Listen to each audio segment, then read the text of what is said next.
on the issue of JSS, on the issue of our classrooms. Mr. Speaker, this CBC was introduced without considering so many factors. Now it is a baby that we have to nurture. It is something that we have to deal with. It is a matter that we cannot throw it out of the window, Mr. Speaker. And therefore, when this budget was cut, the President looked into whether we are going to throw out the JSS teachers, because that was a very big challenge. But in his wisdom and the wisdom of the Budget Committee, they have managed to allocate good funds to ensure that we have all these JSS teachers employed and be placed under permanent employment. Mr. Speaker, remember this is a very vital area.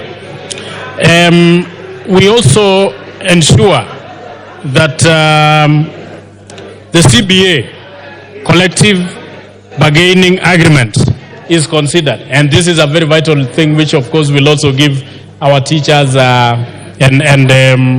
our teachers comfort, because Mr. Speaker, the foundation of this country is based on education. And just like what somebody said, or a very great person one day said, and education is an equalizer. It is a factor that equalizes all the rich and the poor. They put them in the same pool, Mr. Speaker. So this budget is considering majorly and putting into serious consideration on matters of education, because that is one area that we consider as very fundamental. Mr. Speaker, we know even the roads, we know the electricity, the energy, the Ministry of Energy, most of the issues were cut. But Mr. Speaker, most importantly, now that from the mood of the communication you just sent to this House, Mr. Speaker, you read to this House, Mr. Speaker, where most of the nominees to the cabinet are now from the opposition side, Mr. Speaker. I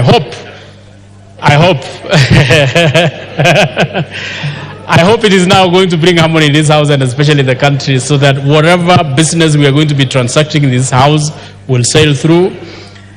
And I'm taking this opportunity to welcome members of the opposition now that they are part of government, to help this country to stabilize. And I know the reason why we had that particular move, Mr. Speaker, is to allow this country to have stability, allow this country to move forward, allow this country to focus, allow this country to actually ensure that all the issues, all the projects which have been slated are properly delivered and done. And even as we are passing this supplementary budget one, Mr. Speaker, I wish, as a word of caution, Mr. Speaker, we have seen, even in our committees when we were trying to pass some of the proposals by the state departments, we wanted to ensure that most of the monies, because, Mr. Speaker, where we are collecting this money, the people of the Republic who we are taxing to get this money are going through a lot of pain.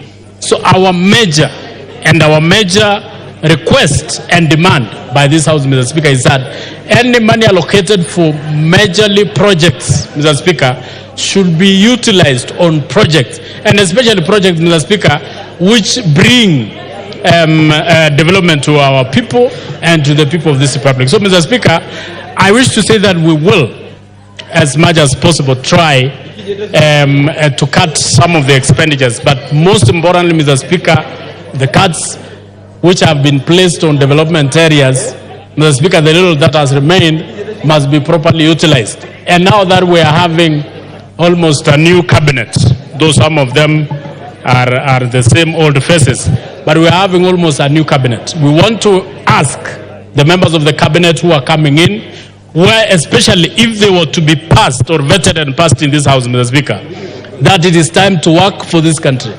It is not time to work for yourself. There is no time to reap. There is no time to steal. There is no time to waste. These are monies which we collect painfully from the people of this Republic. So even as we are going to vet these particular cabinet secretaries whose names have been forwarded to this House, Mr. Speaker, our core mandate as this House is to ensure that we vet and pass members of the cabinet who we know their background has nothing to do with corruption. And if they pass that test, Mr. Speaker, we hope they are going to deliver to this nation.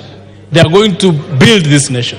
They are going to work hard, just like what the president is trying to do, so that we don't look back and say These are the people who failed this country. So each one of us has a responsibility. As a house, we have the responsibility. As a cabinet, they have the responsibility.